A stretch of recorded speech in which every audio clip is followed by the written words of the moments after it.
नमस्कार मेरे प्यारे साथियों, रचना जी के क्लासेज में आप सभी का बहुत बहुत स्वागत है। और अपना टॉपिक चल रहा था राजस्थान के अंदर अक्षांशीय व देशांतरीय रेखाओं के बारे में अपने चर्चा कर रहे थे। तो आज अपने देखते हैं कि राजस्थान के अंदर ये सबसे पहले अपने देखते हैं राजस्थान का नक्शा। सबसे पहले आप एक बात ध्यान में रखना मेरे प्यारे साथियों, आप राजस्थान का नक्शा जो है आपको सबसे पहले आना चाहिए। इसके अंदर आप अक्षांशीय रेखाओं के अंदर, देशांतरीय रेखाओं के अंदर आप इसके अंदर तभी प्रश्न कर पाओगे तब आपको राजस्थान का नक्शा याद होगा पूरा प्रॉपर। ये मैंने यहाँ पे क्या दिया है, राजस्थान का नक्शा दे रखा है। तो आप सबसे पहले क्या करोगे, राजस्थान का नक्शा याद करोगे। फिर इसके बारे में राजस्थान के नक्शा का याद करने के बाद ये देखोगे कि कौन सा जिला कहाँ पे है, इसके बारे में आप देखोगे। तो आज अपना टॉपिक चलेगा विभिन्न क्षेत्रों के प्रमुख भौगोलिक उपनाम चलेंगे। इसके अंदर मेरे प्यारे साथियों सबसे पहले देखते हैं श्री गंगानगर। और श्री गंगानगर जो है यह राजस्थान का अन्नागार कहलाता है और इसी को धान का कटोरा भी कहते हैं। क्यों कहते हैं? क्योंकि राजस्थान के अंदर मेरे प्यारे साथियों गेहूं का उत्पादन अधिक होने के कारण इसे अन्नागार कहते हैं और इसे धान का कटोरा भी कहा जाता है। फिर अपने देखते हैं सूरतगढ़। और सूरतगढ़ जो है मेरे प्यारे साथियों इसे राजस्थान का आधुनिक विकास तीर्थ कहा जाता है। और क्यों कहते हैं? क्योंकि यहाँ थर्मल पावर प्लांट है, इसके कारण इसे राजस्थान का आधुनिक विकास तीर्थ स्थल कहा जाता है। किसे कहा जाता है? यह सूरतगढ़ को कहा जाता है। अब अपन देखते हैं नेक्स्ट में अपने क्या देखते हैं, अनूपगढ़। अनूपगढ़ जो है आपको पता है कि नए जिले बने थे और अनूपगढ़ भी एक नया जिला बना था, ये भी आपको पता है।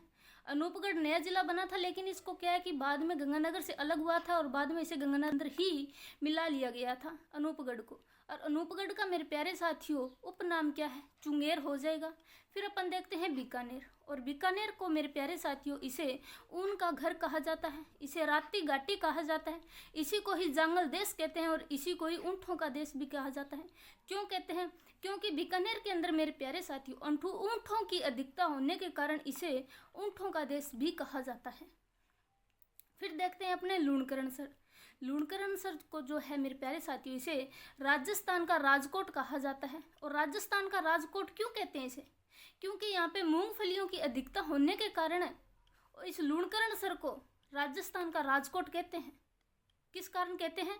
मूंगफलियों की अधिक होने के कारण इसे राजस्थान का राजकोट कहते हैं। किसे कहा जाता है? लूणकरणसर को कहते हैं। फिर देखते हैं अपने नेक्स्ट में क्या देखते हैं, गजनेर झील। तो मेरे प्यारे साथियों आप सबसे पहले देखना कि गजनेर झील को शुद्ध पानी का दर्पण भी कहा जाता है। गजनेर झील को क्या कहते हैं? शुद्ध पानी का दर्पण भी कहा जाता है। और फिर देखते हैं घी वाला मंदिर। आपको पता है कि राजस्थान के अंदर एक ऐसा मंदिर है जिसकी नींवों के अंदर घी का उपयोग किया गया था और आज भी वर्तमान के अंदर वहाँ पर अपने देखें गर्मियों में तो हमें वहाँ पर क्या है, घी की चिकनाहट उत्पन्न होती हुई दिखाई देती है घी वाले मंदिर में। और घी वाले मंदिर का उपनाम देखें तो इसे बांडासा जैन मंदिर के नाम से भी जाना जाता है, इसे त्रिलोक दीपक के नाम से भी जाना जाता है। किसे? घी वाले मंदिर को। और घी वाले मंदिर की विशेषता ये है कि जब घी वाले मंदिर का निर्माण किया गया था तो वहाँ के जो फर्श है और वहाँ की नींव है उसके अंदर घी का उपयोग किया गया था मेरे प्यारे साथियों, इसीलिए इसे घी वाला मंदिर भी कहा जाता है। फिर देखते हैं फलोदी। फलोदी को मेरे प्यारे साथियों, फलोदी के अगर अपने उपनाम की चर्चा करें तो इसे क्या कहते हैं? फलवारी का कहा जाता है, साल्ट सिटी कहते हैं, पश्चिमी राजस्थान का काशी कहते हैं। किसे कहते हैं? फलोदी को कहते हैं। फलोदी को क्या क्या कहते हैं? फलोदी को फलवारी का कहते हैं, साल्ट सिटी कहते हैं, पश्चिमी राजस्थान का काशी कहा जाता है। फिर अपन देखते हैं नेक्स्ट में अपने क्या देखें, लारडिया।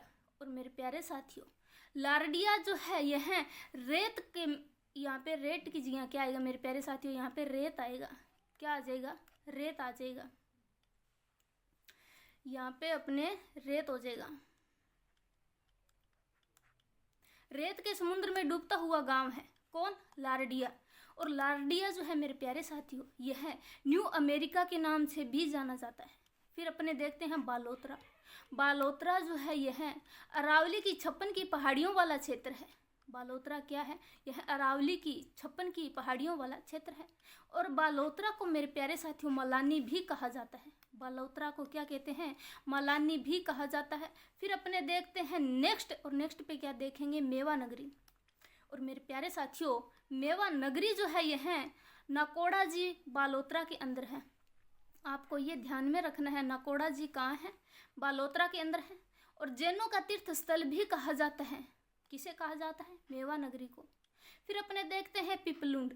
और पिपलुंड जो है मेरे प्यारे साथियों, यह राजस्थान का लघु माउंट कहलाता है। पिपलुंड क्या कहलाता है? राजस्थान का लघु माउंट कहलाता है। मारवाड़ के शासकों की यह शरण स्थली भी माना जाता है और जालोर दुर्ग की कुंजी भी माना जाता है पिपलुंड को। ठीक है, तो अभी अपने फिर देखते हैं नेक्स्ट। क्या है कि ऐसी छोटी छोटी बातें जो है आप ध्यान में रखना, एक एक लाइन के फैक्ट है और इन्हें याद करना है, और एक एक लाइन के फैक्ट से ही प्रश्न बनता है आज के टाइम में। आप ये भी थोड़ा ध्यान में रखना। ठीक है, अब अपने देखते हैं शिवाना। तो मेरे प्यारे साथियों, शिवाना दुर्ग जो है यह गढ़ शिवाना और कुंभ थाना के नाम से जाना जाता है। शिवाना दुर्ग को, एक मिनट रुको, शिवाना दुर्ग को किस किस नाम से जाना जाता है? शिवाना दुर्ग को गढ़ शिवाना के नाम से जाना जाता है और कुंभ थाना के नाम से जाना जाता है। फिर अपने देखते हैं ब्रह्मधाम। ब्रह्मधाम जो है मेरे प्यारे साथियों, यह है आसोतरा, और इसी को ही क्या कहते हैं? जसोल धाम भी कहा जाता है। और इसी को मेरे प्यारे साथियों क्या कहते हैं? बाटियानी सा मंदिर भी इसी को ही कहा जाता है। क्या कहते हैं? बाटियानी सा मंदिर कहा जाता है। और इसी को ही मांझी सा मंदिर भी कहा जाता है। किसे कहा जाता है? ब्रह्मधाम को। ब्रह्मधाम को आसोतरा कहा जाता है, जसोल धाम कहा जाता है, बाटियानी सा मंदिर भी कहा जाता है, और इसी को ही क्या कहते हैं? मांझी सा मंदिर भी कहा जाता है। मैंने राजस्थान का मैप भी साइड में लगाया है, और आप साथ साथ में क्या करोगे? राजस्थान का मैप भी याद करोगे, और राजस्थान के हर एक जिले जो है आपको याद होने चाहिए मेरे प्यारे साथियों। सबसे पहले आप यही काम करोगे। ठीक है, तो अब अपन देखते हैं जालोर। जालोर जो है यह सुवर्ण नगरी के नाम से जाना जाता है। जालोर को मेरे प्यारे साथियों किस नाम से जानते हैं? एक मिनट रुकना। जालोर को जो है सुवर्ण नगरी के नाम से जानते हैं, ये भी आपको ध्यान में रखना है। अब देखते हैं, जालोर को ग्रेनाइट सिटी भी कहते हैं, और जालोर को मेरे प्यारे साथियों जवालीपुर भी कहा जाता है। जालोर को जालूहर के नाम से भी जाना जाता है, और जालोर को जो है मेरे प्यारे साथियों जलालाबाद के नाम से भी जाना जाता है। ऐसे छोटी छोटी लाइनें हैं, और छोटी छोटी लाइनें मेरे प्यारे साथियों याद रखना, इन छोटी छोटी लाइनों से ही प्रश्न बनते हैं। फिर अपन देखते हैं भीनमाल। और भीनमाल जो है मेरे प्यारे साथियों, इसको पिल्लोमोलो के नाम से भी जाना जाता है। भीनमाल को क्या कहते हैं? पिल्लोमोलो कहते हैं। सांचौर, सांचौर को जो है राजस्थान का पंजाब, और इसी को ही क्या कहते हैं? सत्यपुर कहा जाता है। किसे कहा जाता है? भीनमाल को। ये हो गया अपना। अब अपन देखते हैं नेक्स्ट। नेक्स्ट पे क्या देखें? नेहड़ क्षेत्र। नेक्स्ट पे क्या देखते हैं? अपने नेहड़ क्षेत्र देखते हैं मेरे प्यारे साथी, और यह है लूनी नदी के तट पे बना हुआ है। नेहड़ क्षेत्र कहाँ है? लूनी नदी पर है, और इसी को ही नेहड़ क्षेत्र को क्या कहते हैं? निर्हरित क्षेत्र कहा जाता है। नेहड़ क्षेत्र को क्या कहते हैं? निर्हरित क्षेत्र के नाम से जाना जाता है, और इसी को मेरे प्यारे साथियों दलदली क्षेत्र के नाम से भी जाना जाता है। क्योंकि यहाँ पे क्या सर्वाधिक दलदल है, क्योंकि यहाँ पे नदी है, नदी होने के कारण सर्वाधिक दलदली क्षेत्र भी है ये। नेहड़ क्षेत्र लूनी नदी के किनारे है, और इसी को निर्हरित क्षेत्र के नाम से भी जाना जाता है, और यह सर्वाधिक दलदली क्षेत्र भी है। यह भी आप ध्यान में रखना। फिर अपन देखते हैं रानीबाड़ी। तो मेरे प्यारे साथियों, रानीबाड़ी जो है यह पश्चिमी राजस्थान का कश्मीर कहलाता है। रानीबाड़ी को क्या कहते हैं? पश्चिमी राजस्थान का कश्मीर कहा जाता है। किसे कहा जाता है? रानीबाड़ी को कहा जाता है। अब अपन देखते हैं सिरोही। तो मेरे प्यारे साथियों, सिरोही की अपन चर्चा करते हैं।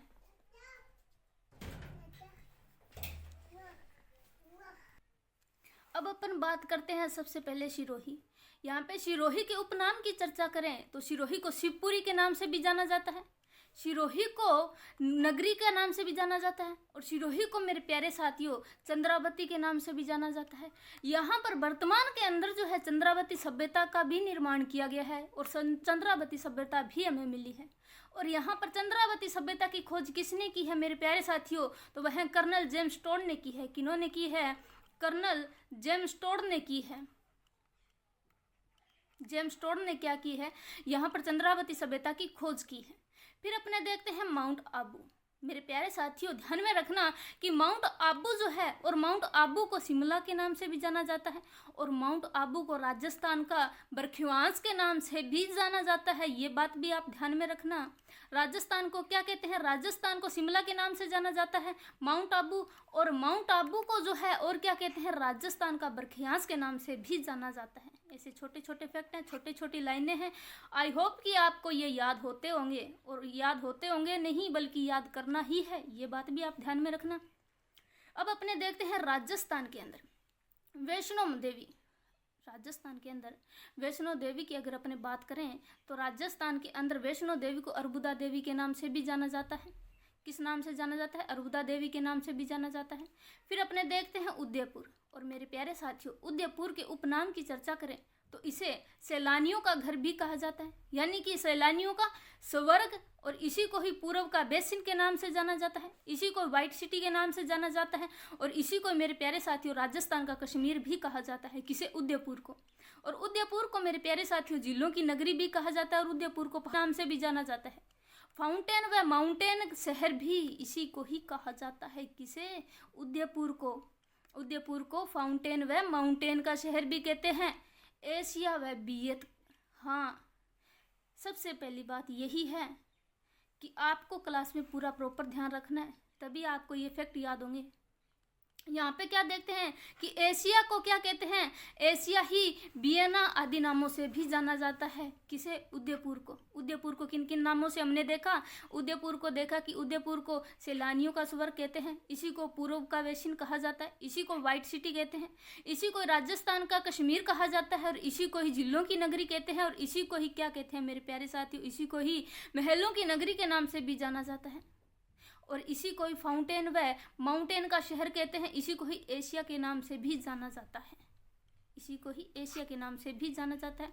अब अपने देखते हैं नेक्स्ट, और नेक्स्ट में अपने क्या देखेंगे? राजमहल। नेक्स्ट में क्या देखते हैं? राजमहल के बारे में अपने चर्चा करते हैं। यहाँ पे राजमहल जो है राजस्थान का बिंडसर महल कहलाता है। क्या कहलाता है? राजस्थान का बिंडसर महल कहलाता है। कौन? राजमहल। फिर अपने देखते हैं जगत अंबिका मंदिर। जगत अंबिका मंदिर जो है मेरे प्यारे साथियों, इसको मेवाड़ का खजुराहो कहा जाता है। जगत अंबिका मंदिर को क्या कहते हैं? मेवाड़ का खजुराहो कहा जाता है। फिर अपने देखते हैं चावंड। चावंड जो है मेरे प्यारे साथियों यह सलूम्बर में है, और इसे मेवाड़ का पानी भी कहा जाता है। क्या कहते हैं इसे? मेवाड़ का काला पानी के नाम से भी जाना जाता है चावंड को। और चावंड को मेरे प्यारे साथियों इसी को ही क्या कहते हैं?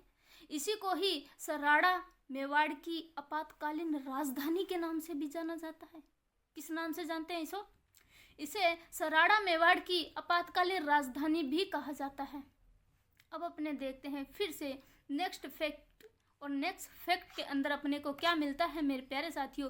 डूंगरपुर। क्या देखने को मिलेगा? डूंगरपुर। ये साइड में राजस्थान का नक्शा आपको पता है मैंने क्यों लगाया? क्योंकि साथ साथ में आपको पता चले कि कौन सा जिला कहाँ है। और अपने डूंगरपुर के बारे में बात कर रहे हैं तो इसके अंदर आपको पता होना चाहिए कि डूंगरपुर जिला है कहाँ पे। अगर अपने बांसवाड़ा के बारे में बात कर रहे हैं तो आपको पता होना चाहिए कि बांसवाड़ा जिला है कहाँ पे। ऐसे छोटे छोटे फैक्ट मेरे प्यारे साथियों याद रखना।